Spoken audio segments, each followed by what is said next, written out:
vais commencer par justement demander à nos intervenants, nos invités, de nous raconter concrètement leur expérience du monde évangélique, peut-être des rapports entre le monde évangélique et le monde catholique, pour que vraiment on rentre dans la compréhension de ce sujet d'abord, voilà, par cette expérience. David, peut-être que tu veux commencer.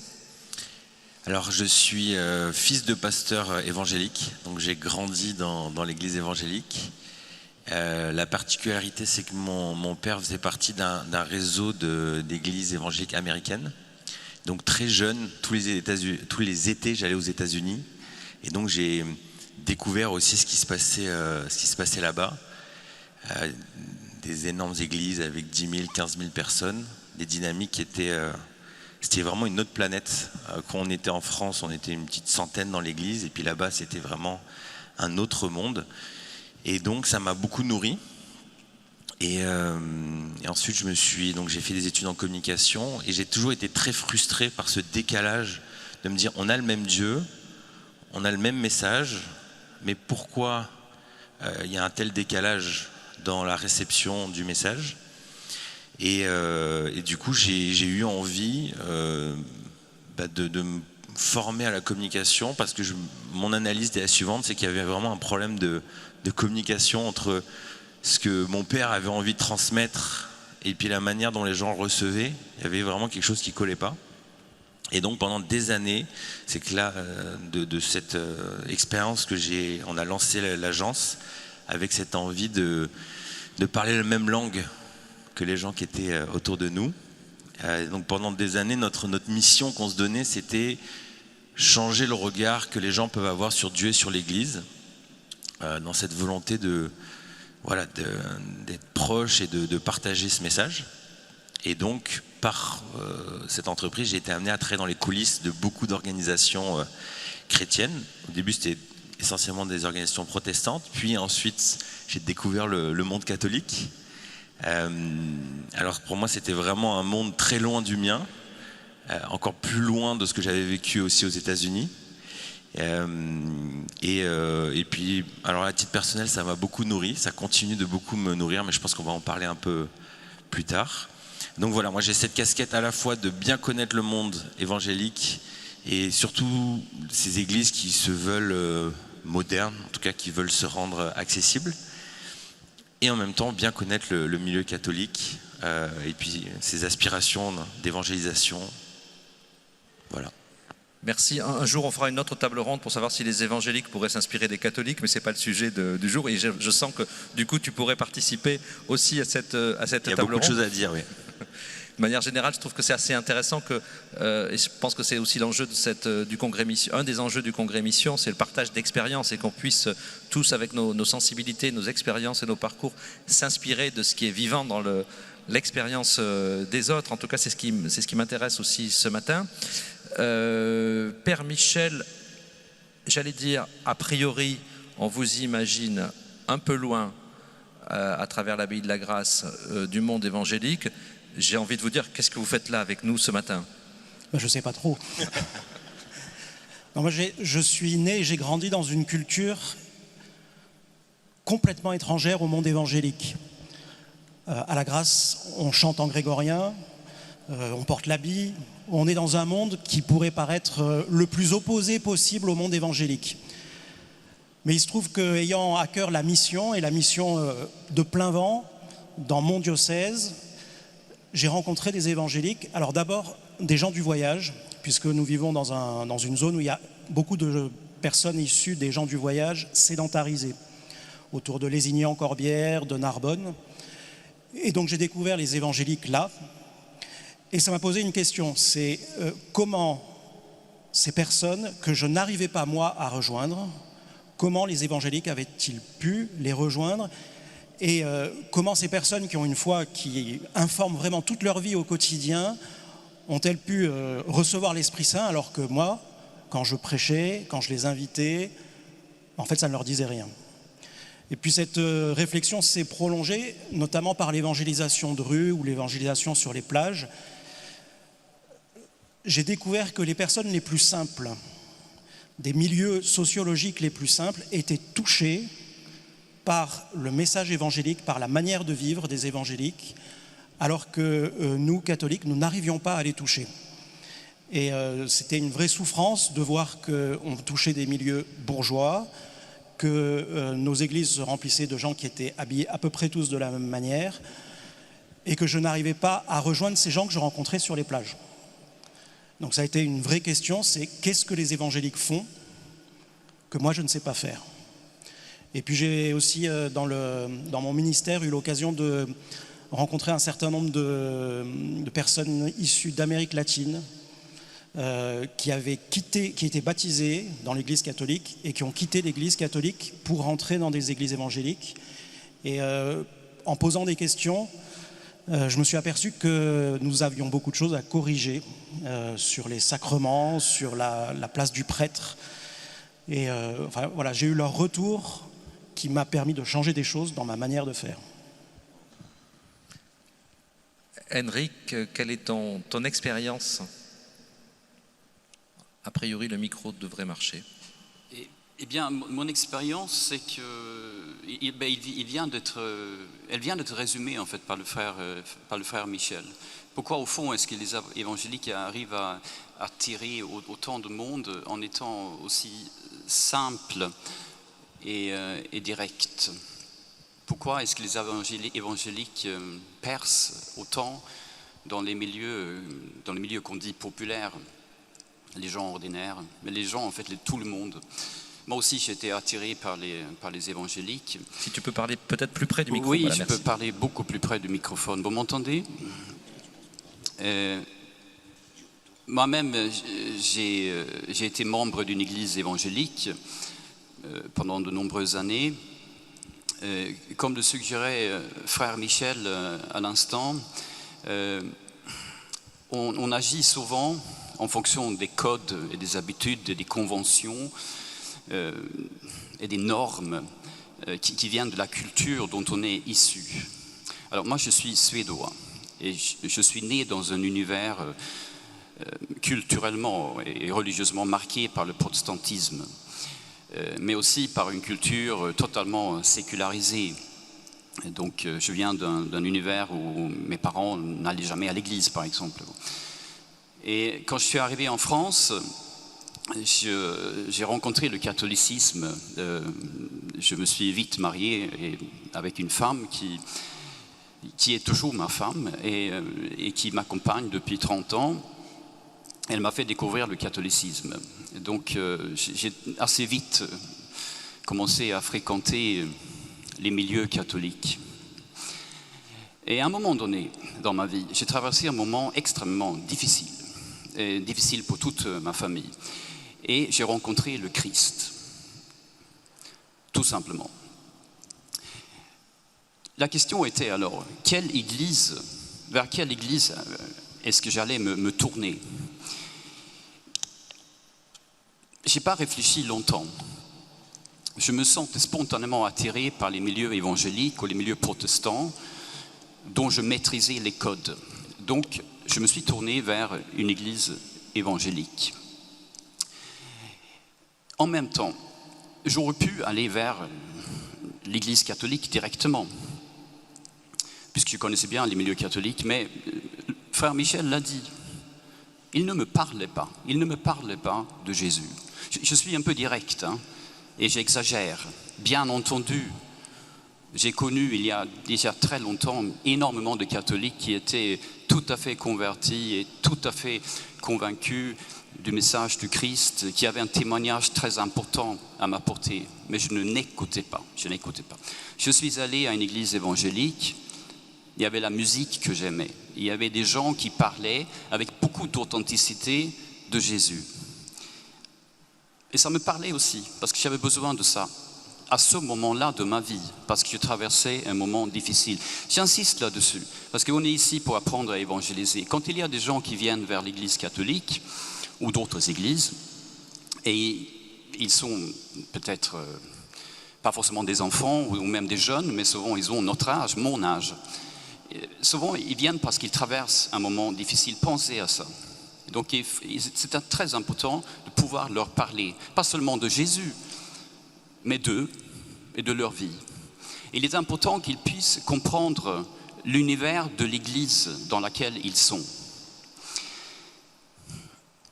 Les catholiques, aux yeux des évangéliques, ont des codes, un langage, des habitudes, des habits, des choses que les gens ne comprennent pas spontanément.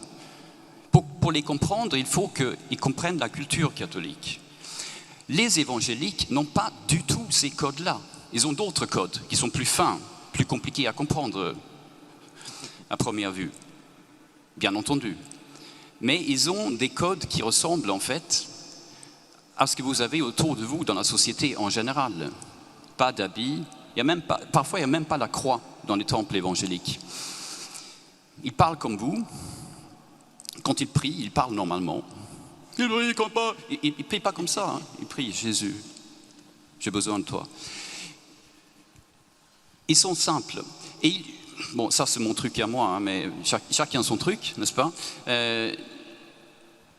Ils jouent une musique qu'on peut entendre ailleurs dans la société. Donc la musique qui fonctionne comme un instrument, comme un langage de l'âme si vous voulez, cette musique est à peu près la même que vous pouvez entendre ailleurs. J'ai été trop long, Jean-Pierre, je sais. Mais c'est très important, parce que franchement, encore une fois, Frère Michel a bien situé le problème pour l'Église catholique. Henrik, on ne va pas faire toute la table ronde d'un coup. Il est toujours comme ça. Hein. Ça fait 10 ans que j'ai travaillé avec lui. Vous imaginez dans une conférence de rédaction, hein, Henrik a toujours des choses passionnantes à dire et ça tombe bien. Voilà. Mais juste pour terminer, on a compris que tu étais allé chez des évangéliques. Tu y es resté. Je connais la réponse, mais pour finir ton parcours, pour qu'on fasse connaissance avec toi. En un mot. Est-ce que les évangéliques pourraient s'inspirer des catholiques? Oui, bien sûr. J'ai été tellement inspiré.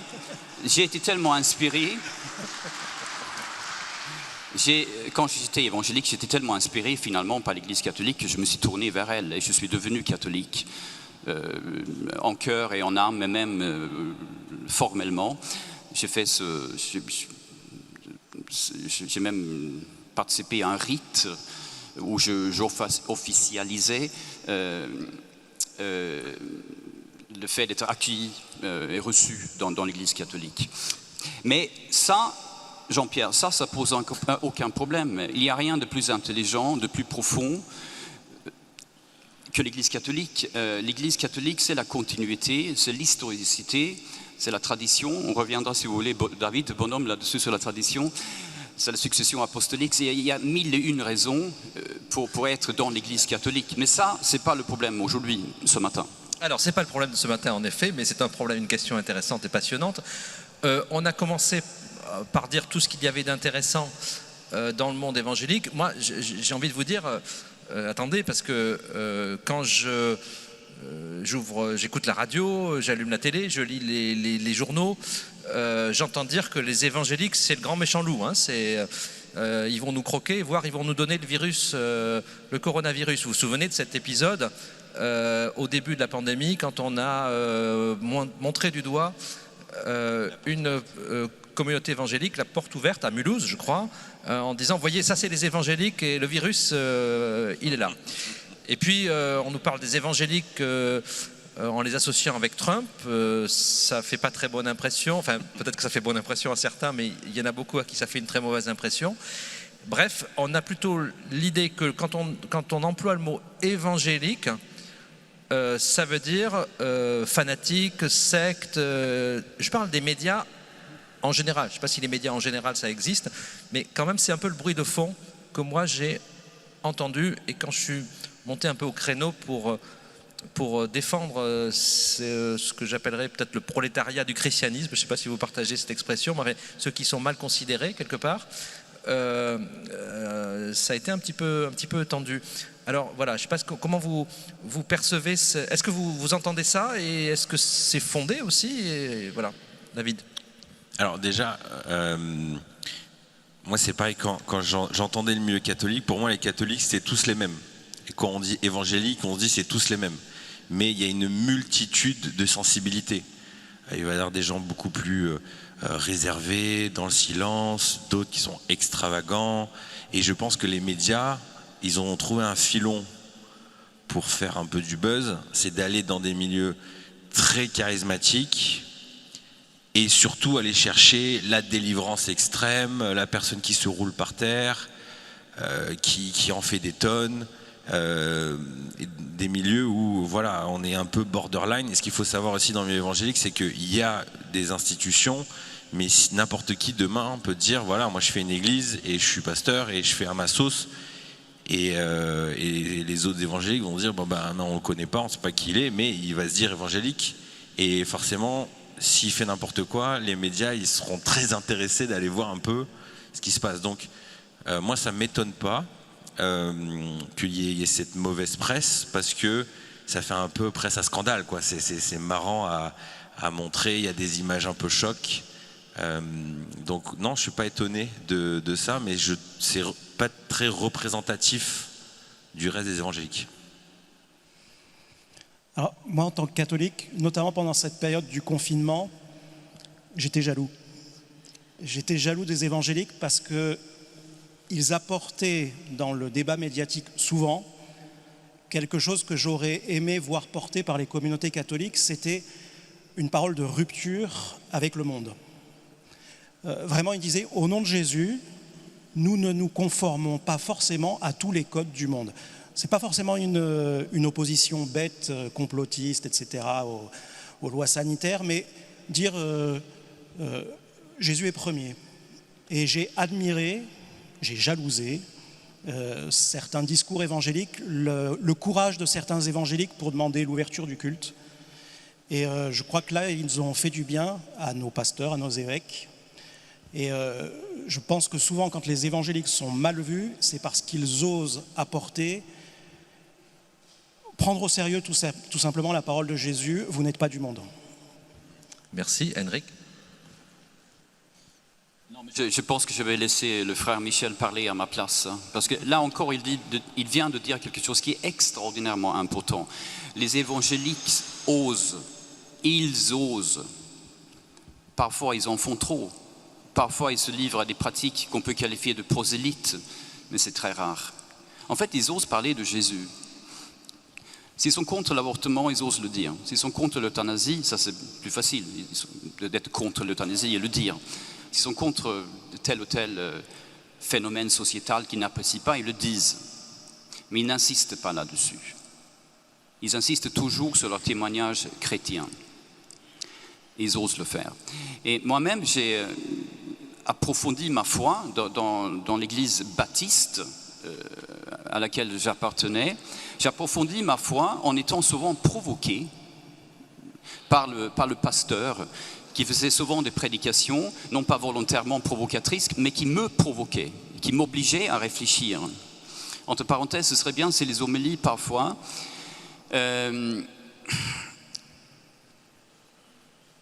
pouvaient avoir un message provocateur, mais au sens positif, constructif du terme. Maintenant, les évangéliques, il y en a de toutes les sortes. Il y a des sectes. Je ne suis pas sûr que le phénomène sectaire évangélique soit en augmentation, mais il y en a, c'est sûr. Il y en a parce qu'il n'y a pas de contrôle d'une organisation qui peut intervenir, ni même pour faire la médiation. C'est un peu comme chez les musulmans finalement, c'est-à-dire qu'il n'y a pas un magistère, il n'y a pas de hiérarchie entre les églises évangéliques. La hiérarchie est interne, donc il n'y a pas de mécanisme de contrôle. Maintenant, la grande majorité, pour ne pas dire l'immense majorité des églises évangéliques sont des petites églises, des petites structures, certaines sont grandes, qui sont gérées d'une façon démocratique, transparente, et qui ne soient pas du tout des organisations qui provoquent des problèmes psychologiques chez les gens. Les évangéliques ne manipulent pas les cerveaux de leurs membres. Merci. Alors maintenant, on arrive vraiment au cœur du sujet, qui est l'intitulé même de cette table ronde. Voilà, en quoi les catholiques peuvent-ils s'inspirer des évangéliques? Je vous propose de procéder par ordre de proximité supposée avec le monde évangélique, puisque vous avez compris que nos trois intervenants connaissent en fait très bien, mais je vais commencer par David, évidemment. En quoi, d'après ton expérience, les catholiques peuvent-ils tirer des leçons du point de vue de la mission, du point de vue de l'évangélisation? On disait une église déconfinée, pour sortir, annoncer l'évangile. C'est une question passionnante parce que il y a un peu deux axes. Moi, je vois, c'est que les évangéliques, comme il n'y a pas de structure, il y a peu d'histoire, et qu'il y a aussi un point qui est important, c'est que le pasteur, s'il n'y a pas de dîme, pas de dons, il ne mange pas. Donc la structure n'avance pas. Donc ça oblige à un peu casser les codes et avancer, se développer. Donc ça lui met une grosse pression sur les épaules. Si l'organisation ne se développe pas, qu'il n'y a pas de membres, c'est la galère. Donc du coup, il va toujours réfléchir à comment le message doit être porté, comment ça doit se développer, et toujours dans cet état d'esprit. Donc pour répondre à cette question, il y a plein de choses qui ont été dites avant. Dans la forme, dans l'église évangélique, moi je suis à une église à Bordeaux qui s'appelle Momentum. Je vous invite à aller regarder. Ils font des cultes en vidéo, c'est très moderne.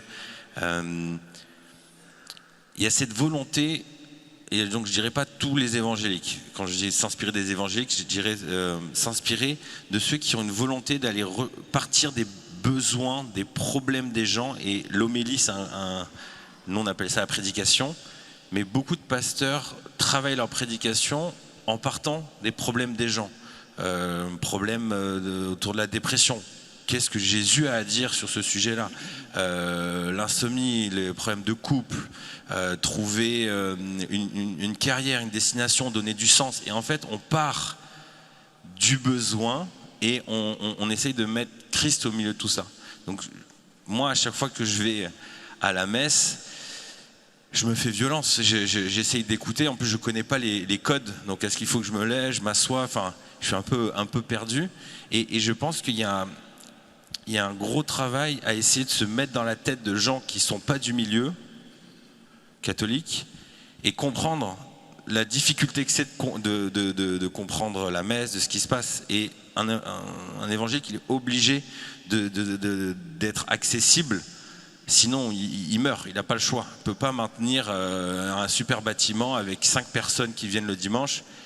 Il est cuit, il ferme à la fin de la semaine. Donc, il n'a pas le choix. Donc, il est obligé d'être toujours dans cette dynamique. Comment je vais rejoindre les gens? Et je pense que ça, c'est un des défis. Nous, on a un slogan depuis toujours en progressif, c'est « Changer aujourd'hui pour exister demain ». Et je pense... Changer aujourd'hui pour exister demain. Exister demain.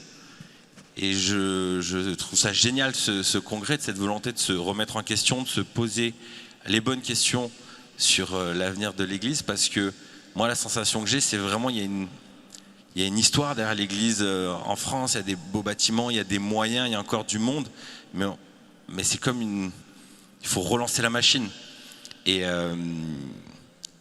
le nombre de gens qu'on rencontre, de prêtres qui disent, voilà, moi j'ai plus personne le dimanche. Si c'était un évangélique, il serait juste plus là.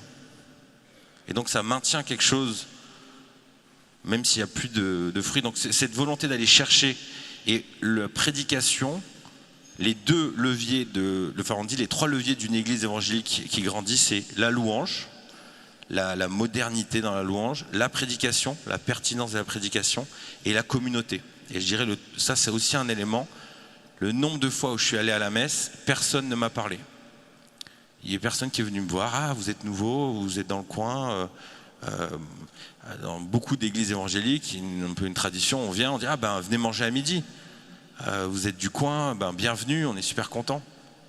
Nombre de fois, ou même pas un regard, ça va très vite, chacun est dans son coin. ça s'en va. Donc voilà, moi je dirais que ces 3 piliers sont... Bon, je pourrais parler encore pendant des heures, mais je vais m'arrêter là. Une petite question quand même, David. En t'écoutant, je me disais, mais, et c'est vrai que tu es chef d'entreprise par ailleurs, tu disais, dans une église évangélique, s'il n'y a personne, ça disparaît, il n'y a plus le prêtre, il est plus là, il ne va plus gagner sa vie, etc. C'est une logique, j'allais dire presque je ne sais pas si c'est de sélection naturelle, en tout cas c'est une logique, on va dire, entrepreneuriale, c'est une logique peut-être capitaliste, libérale, que le meilleur gagne, quoi, finalement, d'une certaine façon. Peut-être que pour des oreilles catholiques, c'est un petit peu étonnant, voire un petit peu dérangeant, cette logique que tu évoques. Est-ce que tu peux quand même nous dire voilà, en quoi ça te paraît quand même intéressant et pas juste voilà, la lutte pour le plus fort, que le plus fort gagne? Mais je ne vois pas en quoi ce soit pas le plus fort. Est-ce que tu es conscient que ça peut gêner peut-être dans le monde, oui, dans le monde catholique où on est habitué à dire parce qu'il y a de l'argent, donc pour vous, à partir du moment où il y a de l'argent, on se dit bon voilà, ça entretient, on se dit oh là là, il ne faut pas trop parler d'argent. Mais après il y a plein de pasteurs qui ne sont pas payés par leur église, qui sont bénévoles et qui ont leur travail la semaine, mais il faut payer des locaux, il faut payer des salles, il y a plein de choses. Donc au-delà, c'est pas simplement pour payer son salaire, c'est juste pour que l'association continue à se développer. Mais quand on n'a pas de problème d'argent, c'est très facile de se dire oh là là, c'est un peu mercantile tout ça. Mais et après je dirais peut-être un autre point, juste pour finir, parce que je sais qu'après la parole va passer. Et un dernier point, c'est que dans le milieu évangélique, les pasteurs, le cœur de ce qu'ils mettent en avant, souvent c'est le message, donc l'homélie. Et ils ont beaucoup moins peur aussi à se mettre en avant sur les réseaux sociaux, à vouloir vraiment prêcher la bonne parole le plus largement possible. Et donc faire rayonner. Et ça, ces 10 dernières années, pour avoir beaucoup travaillé dans le monde catholique, il y a une vraie peur qu'il y ait des individualités qui émergent, parce qu'on se dit oulala, mais s'il dérape, c'est pas bon pour son orgueil, il faut qu'il reste humble. Et oui, mais moi j'aime beaucoup analyser. Jésus est venu sur terre et Paul va dire suivez mon exemple, soyez mes imitateurs comme je suis les imitateurs du Christ. Donc il y a une notion on est inspiré, on suit un exemple. Et je pense qu'aujourd'hui, des grandes difficultés pour l'Église catholique, c'est que dans l'espace public, dans les réseaux sociaux, on a peu d'influenceurs, on a peu de gens qui assument une voix inspirante en tant que catholique, et c'est un vrai défi. Mais je te posais la question parce que moi je travaille en tant que journaliste, je travaille pour des entreprises, donc je suis habitué à les médias catholiques sont, pas tous, Radio Présence c'est pas le cas, mais beaucoup de médias catholiques, c'est le cas évidemment du groupe Bayard, sont des entreprises. Donc du coup, en t'entendant, je me disais, mais qu'est-ce que tu es en train de nous dire? Est-ce que pour toi, le côté bénévole, le côté peut-être gratuit, c'est de l'amateurisme? Tu sens un certain amateurisme dans l'Église catholique? Non, mais on peut. Moi, ce que je ressens, c'est qu'on peut faire perdurer des choses qui ne marchent pas, parce qu'en fait, il y a encore des moyens. Donc en fait, on se dit bon, il y a 5 personnes le dimanche, c'est pas grave. Bon, on verra, peut-être qu'à un moment, ça reprendra. Et le nombre d'églises vides ou de messes où il y a très peu de personnes. Donc c'est pas forcément une histoire d'amateurisme, c'est juste que tant qu'il y a des moyens, on peut faire perdurer quelque chose qui vivote. Merci. Hendrik, dans le livre que tu as écrit avec Pierre Jova, tu nous proposes des pistes. Quelles sont ces pistes? Pas toutes, pour qu'on ait quand même encore envie de lire le livre, mais Juste, permets-moi, Jean-Pierre, de faire juste une petite précision. Les évangéliques sont protestants. Ça veut dire qu'ils ont les Écritures comme autorité suprême. Chez eux, on ne pense pas que la tradition doit jouer un rôle majeur pour leur compréhension de la révélation. Pour eux, la tradition ne jaillit pas de la même source que les Écritures, puisque les Écritures, pour eux, c'est vraiment des Écritures inspirées par Dieu et c'est leur seule autorité. ils n'ont pas besoin d'une institution, ils n'ont surtout pas besoin d'un magistère. Donc ils n'arrivent pas à comprendre effectivement ce que David ne comprend pas, comment on peut maintenir en vie une église, une paroisse, même quand il y a 5 personnes tous les dimanches. Ils ne comprennent pas, et David ne comprend pas non plus comment c'est possible. Et c'est normal. Et nous, évidemment, on peut se poser des questions là, mais on ne peut pas se poser cette question-là de la même façon. Et les raisons à cela sont tout simplement théologiques. Il faut respecter cette vraie différence entre nous. Avec mon collègue et mon ami Pierre Jauvin, qui entre parenthèses travaille aussi à la vie avec moi, mais à la différence de moi, a toujours été catholique. Il a beaucoup fréquenté les milieux évangéliques, mais il est toujours resté catholique, lui. Il est français, il a des origines, une culture catholique, contrairement à moi donc. Avec lui, on a rédigé un livre où il y a 10 points, 10 domaines, 10 thèmes, où nous disons que là, les catholiques peuvent s'inspirer des évangéliques. C'est assez pratique. Il n'y a pas de théologie dans notre livre, il y a juste quelques explications théologiques, très, très, très générales. Adopter ces choses qu'on suggère ne veut pas dire qu'on deviendra évangélique. Je suis la preuve flagrante qu'on peut même fréquenter des milieux évangéliques et devenir catholique. C'est d'ailleurs ce qu'on dit dans le titre. Si vous faites ce qu'ils font dans tel ou tel domaine, vous allez devenir encore plus catholique. On le dit avec un clin d'œil. Hein. On s'amuse beaucoup d'ailleurs, Pierre et moi. Et on s'amuse pas mal aussi chez les évangéliques. Parmi les thèmes qu'on propose, il y a des choses qui sont évidentes. Le sens de l'accueil dont ont parlé à la fois David et frère Michel. L'importance d'avoir des homélies pertinentes. Moi, je dis dans un chapitre que j'ai écrit, et dont je suis très fier, qu'il faut que les homélies soient plus longues. Parce que si les homélies doivent être plus longues, il faudra que les prêtres travaillent mieux leurs homélies. Un pasteur, et je vous demande de ne pas rire parce qu'il y a énormément de prêtres qui passent beaucoup de temps à faire de belles homélies. Et nous avons tous été bouleversés dans nos vies par de belles homélies. Je ne veux pas qu'on rie. Alors ne riez pas. De ces prêtres qui font ce qu'ils peuvent. Mais le pape lui-même, le pape François, dans la joie de l'évangile, consacre énormément de place aux problèmes que posent les homélies dans l'Église catholique. Ce n'est pas moi qui le dis, c'est le pape François. Relisez la joie de l'évangile. D'ailleurs, je me réfère énormément, et Pierre aussi, à la joie de l'évangile. Exhortation apostolique par notre pape François. D'ailleurs, il est comme pasteur évangélique, notre pape, quand il parle de ces choses-là. Les homélies peuvent être plus longues parce que dans ce cas-là, il faut qu'elles soient plus travaillées et plus pertinentes. Elles doivent partir des besoins des gens, elles doivent nous amener vers Jésus et pas autre chose. C'est la seule règle. C'est leur seul job, les homélistes. Mais ce n'est pas notre job parce que, à part frère Michel, qui vous faites des homélies.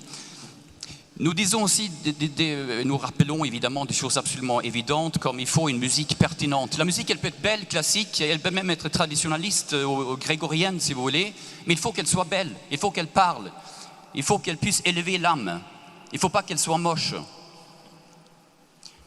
Les évangéliques qui ont traduit ça, il faut qu'elle soit contemporaine, parce que ça c'est leur ADN. Les évangéliques sont toujours contemporains, voilà. Même s'ils sont tout à fait installés dans l'orthodoxie chrétienne, même conservateurs si vous voulez, c'est leur ADN, et c'est leur ADN théologique. C'est leur façon d'être chrétien d'une façon orthodoxe. Peu importe, la forme n'a aucune importance. Ce qui importe, c'est il faut que le message passe. Des évidences encore. Là, je voudrais revenir sur 2 choses qui sont peut-être moins évidentes, un peu plus techniques si vous voulez. Est-ce que vous m'autorisez? Tu m'autorises, Jean-Pierre? La première, là on va aller direct aux choses très pratico-pratiques. Les évangéliques ont des groupes de maisons. Groupe, plus loin, 2, plus loin, maison. Je ne parle pas de maisonnés, ceux qui viennent de la communauté de l'Emmanuel ou du chemin neuf, peut-être des béatitudes, je ne sais pas, mais ils ont des maisonnés. ou des choses qui ressemblent à ce que je vais vous dire, mais ce n'est pas tout à fait la même chose. Groupe de maison. Ça veut dire que dans chaque paroisse, il y a des petits groupes de 5 à 10 personnes. Pratiquement tous les paroissiens pourraient se retrouver dans un de ces groupes. Dans ces groupes qui se réunissent une fois par semaine, ils viennent partager la parole de Dieu, ils viennent prier, chanter, ils viennent parler d'eux-mêmes, de leur vie, entre frères et sœurs chrétiens. La plupart des églises évangéliques font ça. Ça explique en grande partie leur réussite pour intégrer des gens dans l'église. Quand il y a des nouveaux qui viennent vers nos paroisses, ou des personnes qui viennent de rencontrer le Christ, mais ils ne vous connaissent pas, il a besoin de vous connaître. Cette personne a besoin d'avoir des liens. Et il n'y a aucune méthode, aucune recette, si vous voulez, aucune stratégie. Je n'ai pas peur de ces mots-là, moi.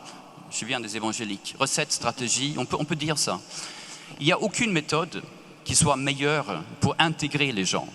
Ça veut dire que s'ils sont dans un groupe, ils ont des amis. Parce que dans ces groupes-là, groupes de maison, ils vont pouvoir discuter de tout. Mais c'est important de ne pas avoir dans ces groupes déjà un programme, être dans une forme d'activisme qui les oblige à suivre juste le programme. Pour cela, il est très important, par exemple, de partager, ça peut être un petit programme d'études bibliques, par exemple, lire la lettre aux Éphésiens en 5 semaines, lire les chapitres 12, 13 et 14 de la première lettre aux Corinthiens. Ça part des ministères, ça. Et choisir un thème biblique, mais ne pas passer tout le temps là-dessus. Mais permettre aux gens de partager autour de leur vie ce qu'ils vivent. Il n'y a rien de plus efficace, il n'y a rien de meilleur pour intégrer les gens. Et ça répond aussi aux besoins qu'ont souvent l'Église catholique à faire en sorte que les catéchumènes restent dans l'Église une fois qu'ils ont reçu leur confirmation. La deuxième chose, pardonnez-moi d'être un peu long et peut-être un peu technique, la deuxième chose, c'est de travailler la question des ministères. Quand un catholique entend le mot ministère, il pense immédiatement ministère ordonné, le sacerdoce ministériel. Un évangélique, il entend ministère, ministerium, diaconia, ça veut dire service. Ministerium en latin, diaconia en grec, ça veut dire service, et c'est biblique. L'apôtre Paul en parle énormément, par exemple dans la lettre aux Corinthiens. Qu'est-ce que c'est ? Un service, c'est quelque chose qu'on fait dans l'Église. Et on le fait en fonction de son don, de son charisme, de quelque chose qui vient de Dieu, mais qui doit être utilisé pour le bien de nous tous dans une assemblée. Et ça peut être des choses extrêmement différentes. Ça peut être s'occuper des compositions florales dans l'Église. Ça peut être faire le ménage. Ça peut bien sûr être animer la musique, les chants dans l'Église. C'est ce que je fais, moi je joue le piano. J'ai envie de jouer tout à l'heure. Et ça peut être, bien sûr, être responsable de l'aumônerie, etc. Il y a mille et une choses à faire dans l'Église. Et pour reconnaître ces ministères, et je dis bien ministères, au sens catholique du terme, pour les reconnaître, le prêtre, le curé, les responsables de la paroisse, l'équipe animatrice peuvent dire « oui, une telle personne peut faire ça ». On peut même prier pour cette personne, lui imposer les mains, dire « maintenant, désormais, Jean-Marc, c'est ton ministère de jouer de la guitare pendant les messes ». L'exemple est peut-être banal, hein. On peut aussi parler de toutes ces personnes qui viennent rendre visite aux malades dans les hôpitaux, qui viennent animer les messes à la prison, des choses qui sont évidemment extrêmement importantes. Mais si les personnes ont conscience qu'ils exercent un don dans le cadre d'un ministère, ils vont prendre ce service autrement au sérieux. Et tous ceux qui les entourent vont également les prendre infiniment plus au sérieux. Et c'est aussi une façon qu'ont les évangéliques à faire en sorte que l'assemblée soit une vraie assemblée avec des gens croyants qui font partie de la même communauté et qui travaillent pour la communauté. Ces ministères peuvent être limités dans le temps, ce qu'ils sont aussi dans l'Église catholique, souvent quand il s'agit de laïcs. Si vous pensez que je raconte n'importe quoi, vous pouvez lire Evangelii Nuntiandi, dites-le en latin. Evangelii Nuntiandi. Voilà, Paul VI. Donc il a écrit un texte très important sur l'évangélisation dans le monde en général, mais il parle aussi de ces ministères, des laïcs. Donc là, si vous voulez, là ce sont deux raisons, deux choses qui peuvent éventuellement nous inspirer dans l'Église catholique. Merci. Il y en a beaucoup d'autres. Hein. D'ailleurs, je vous signale qu'Henrik se tient à votre disposition pour dédicacer son livre à 11h après notre table ronde au village juste derrière la cathédrale. Eh bien, Père Michel, à vous de nous dire en quoi on peut, quand on est catholique, s'inspirer des évangéliques. Alors, je vais commencer par un petit témoignage personnel, ce qui m'a inspiré moi-même. Un jour, dans une prédication, j'ai entendu un de mes frères poser la question à l'Assemblée, « Depuis quand n'avez-vous pas prononcé le nom de Jésus ?» Et je me suis dit, moi, prêtre, est-ce que j'ai prononcé le nom de Jésus aujourd'hui, hier? Alors oui, dans mon bréviaire, dans ma prière, mais est-ce que je l'ai prononcé dans mes mots, dans ma conversation? Est-ce qu'avec mes frères, j'ai dit Jésus? Et je me suis dit non. Et puis je suis remonté un jour, 2 jours, 3 jours, et je ne me souvenais pas de la dernière fois. Et donc ce frère m'a interpellé. Et du coup, j'ai dit, je vais changer ma manière de faire. Au lieu de dire, comme un prof que je suis par nature, je vais vous expliquer ce que nous dit Jésus dans l'Évangile, je vais vous expliquer qui est Dieu, je vais vous parler de la Trinité. Ce qui est nécessaire, la formation, c'est nécessaire. Mais je me suis rendu compte que peut-être que la première étape de l'annonce, c'était de témoigner et de dire, voilà qui est Jésus dans ma vie. Jésus me sauve, j'aime Jésus. À la première personne. Et j'ai changé ma manière de prêcher. Et un jour, à la sortie de la messe, il y a un de mes frères qui m'a dit, c'est bizarre, vous prêchez avec vos tripes et au fond, c'est pas si mal. Et je me suis dit, si j'ai appris ça, peut-être que j'ai appris quelque chose des évangéliques ou peut-être tout simplement de l'évangile. Alors, comme je suis quand même indécrotablement catholique, je vais essayer de le théoriser, mais on va partir de l'écriture. En fait, je crois que ce que les évangéliques prennent au sérieux, c'est les actes des apôtres, acte 4, verset 30 et suivant.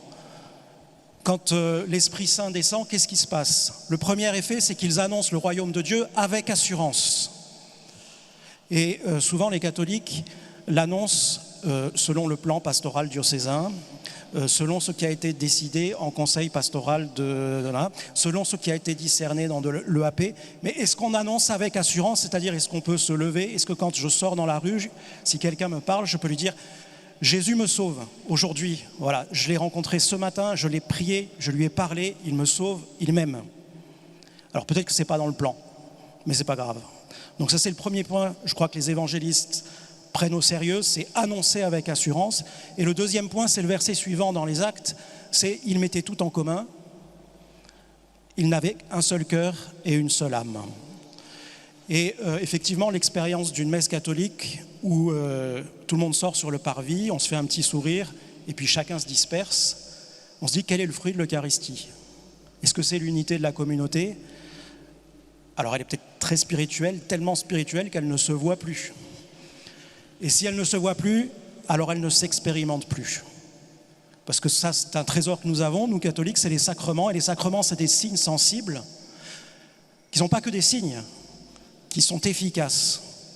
Et si l'Eucharistie est vraiment le sacrement du corps du Christ, alors le corps eucharistique qui vient nous nourrir, il doit se voir dans le corps mystique, dans le corps ecclésial. Et donc, à la sortie de la messe, un jour, j'ai dit en prédication, tout le monde va aller voir une personne qu'il ne connaît pas, qu'il n'a jamais parlé, va lui dire bonjour, va se présenter et on va parler. Alors chez nous, c'est commode, il y a une grande cour à la sortie de l'église, et puis cette cour, c'est devenu la cour des miracles. C'est-à-dire qu'en fait, maintenant, le dimanche, elle reste ouverte toute la journée. Et donc, à la sortie de l'église, tout le monde pique-nique, parle, discute, les jeunes jouent au ballon. Un jour, il y a un ballon qui a cassé la fenêtre, qui est rentré dans le réfectoire. Enfin, voilà. Et ce désordre-là, dans une abbaye, vous voyez, où tout est en silence et bien réglé. Ce désordre-là, c'est peut-être simplement le souffle de l'Esprit Saint. Voilà, que tout le monde puisse se parler, qu'on puisse incarner la communauté, concrètement, le résultat de l'Eucharistie. Troisième point que je voudrais évoquer, pour rebondir sur ce que vous avez dit sur les moyens. Un point important, c'est que les évangéliques osent dire il faut prendre des moyens humains adaptés. Il y a peut-être chez les catholiques un peu de surnaturalisme. On dit si on fait ce qu'on a à faire, l'Esprit Saint fera son travail. Mais faisons-nous ce que nous avons à faire. J'aime bien dire que pour se poser, l'Esprit Saint a besoin d'une piste d'atterrissage. Et la piste d'atterrissage, c'est pour nous la recherche, c'est déjà la fuite de la médiocrité. Si les chants à la messe sont nuls, pour le dire simplement, nous ne pourrons pas manifester la beauté et la grandeur de Dieu. Ça suppose de répéter. Alors après, si une communauté répète et fait de son mieux, je ne vais pas la mépriser. Si dans une petite paroisse de campagne, le chœur est un petit peu branlant, je ne vais pas le mépriser. Mais ils auront fait tout ce qu'ils ont pu, alors l'Esprit Saint pourra se poser, même dans des moyens pauvres. Mais si nous ne nous y mettons pas humainement, si nous ne travaillons pas nos compétences humaines, alors l'Esprit Saint ne peut pas se poser. Il est obligé de faire des miracles contre nous. Or, ce n'est pas comme ça qu'il procède habituellement. De temps en temps, il nous bouscule, mais il ne veut pas faire des miracles contre nous. Il faut lui ouvrir la voie. Ces moyens doivent-ils être modernes? Alors là, on rentre dans le dur pour moi. Qu'est-ce que c'est qu'une musique adaptée? Alors, pour un prêtre qui chante du grégorien 24 heures sur 24, je crois que les moyens doivent être modernes dans l'annonce, dans la prédication. Et ça, c'est une chose que peut-être les catholiques ont oubliée, c'est que une église, ça commence par un parvis, un narthex, il y a une nef, on remonte la nef, puis il y a une barrière. Là, on a la barrière du cœur, et puis il y a l'autel. Et que quand je suis sur le parvis, je dois prendre les mots que les gens entendent, mais pour les faire progresser, pour les amener. Non pas les rejoindre pour rester avec eux, non. Les rejoindre pour leur dire « Venez avec moi, j'ai quelque chose à vous faire partager, et c'est le Christ. » Et quand je chante avec mes frères sur une place, je chante des chants de louange.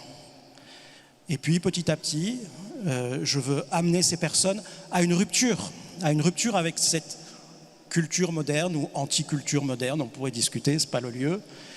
Mais je voudrais leur faire connaître la culture catholique parce que je crois, je sais, parce que je l'ai expérimenté, qu'elle porte des moyens de salut. J'ai un ami américain qui dit « Mais vous ne vous rendez pas compte, vous les cathos français, du trésor que vous avez dans les mains. Vous avez des siècles de culture chrétienne. Et vous les regardez, vous en faites des musées. » Moi, ce qui me sort par les yeux, c'est quand dans une église, il y a une vitrine avec marqué « vitrine d'art chrétien » et on a mis un calice, un tableau, je ne sais pas quoi. Et on dit « regardez, en fait, le christianisme, ça se met dans une vitrine. » Moi, ce que je voudrais, c'est que les gens qui rentrent puissent être initiés, et je reprends le mot ici des pères de l'Église, la vie chrétienne, c'est une initiation, c'est-à-dire qu'on rentre dans quelque chose qui n'est pas d'abord évident, et donc on va d'abord parler avec des mots profanes, on va annoncer avec des mots profanes pour dire « Venez, je vais vous initier à quelque chose que vous ne pouvez pas comprendre sans rentrer dans une logique de foi, et petit à petit, nous allons avancer vers le mystère, et le cœur du mystère, pour nous catholiques, c'est le Christ qui se donne dans le pain eucharistique, c'est la transsubstantiation, alors là j'emploie les gros mots.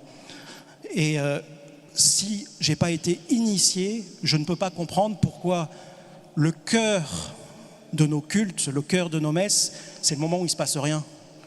À ce moment-là, la batterie s'est arrêtée, on ne tape plus dans les mains, le grégorien même s'est arrêté, il n'y a plus rien, il y a un bout de pain.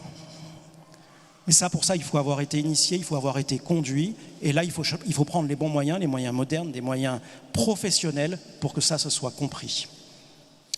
Merci à tous les trois. Je voudrais quand même, avant de passer la parole de vous passer la parole. Vous poser une petite question, en particulier Père Michel, en vous écoutant et puis en connaissant, en croyant comprendre un peu ce qu'est l'abbaye de la Grâce. Je me disais, mais dans les années, je sais pas, 70, 80, peut-être on disait le choix dans l'Église catholique, c'est entre l'action catholique et la nouvelle évangélisation. Alors, est-ce qu'aujourd'hui, le choix, c'est entre la culture évangélique et le traditionnalisme ? Alors, le traditionnalisme, je ne sais pas trop ce que c'est. Oui, alors évidemment. Non, alors je suis peut-être ce qu'on appelle un tradi. Peu importe, je fais partie de cette galaxie qui utilise la liturgie en latin, dos au peuple, avec les livres de 1962, puisqu'on dit comme ça maintenant. Je ne crois pas que ce soit un monde unifié, comme ne l'est pas forcément le monde évangélique. Il y a une chose peut-être que cette galaxie, certains sont plus tournés vers la mission de grand vent, mission auprès des musulmans, d'autres sont plus tournés vers la formation, d'autres sont plus tournés vers les paroisses ou la culture ou une forme d'identité. Je crois que ce que cette galaxie peut partager avec les évangéliques, c'est un pressentiment, et pour rire, je crois que le pape François l'a très bien résumé dans Amoris Laetitia, en disant que souvent dans l'Église, on est plus contrôleur que facilitateur de la grâce. Et donc si j'ai un message à faire passer aujourd'hui aux évêques, j'ai vu qu'il y en avait, c'est peut-être que la grande loi dans l'Église, ce soit si le nom de Jésus est annoncé, merci, je suis heureux. Alors il est annoncé en latin, amen. Il est annoncé en français, ainsi soit-il. Il est annoncé en grec, tant mieux. Voilà. Moi j'admire cette espèce de floraison d'églises évangéliques où on dit bien sûr, il y a des trucs qui ne vont pas dans cette église, ça a besoin de mûrir. Je parlais il n'y a pas longtemps avec un évêque, et il me dit, oui, je sais bien que dans cette communauté, il y a des trucs à faire grandir, mais c'est pas grave, ils font du bien. Eh bien, on va les accompagner. Le discernement, c'est parfois, dans l'église catholique, je le dis en toute obéissance aux évêques, c'est parfois, est-ce que vous avez le badge ou est-ce que vous ne l'avez pas ? Si vous n'avez pas le badge, goodbye. Si vous avez le badge, alors c'est bon, vous êtes labellisé et vous pouvez rester. Ce que j'aimerais, c'est que le discernement, ce soit le discernement des évêques comme des pères qui nous disent ok, on est dans la même barque, il y a des trucs qui ne vont pas, mais je vais vous accompagner et vous allez avancer. Merci beaucoup. Merci.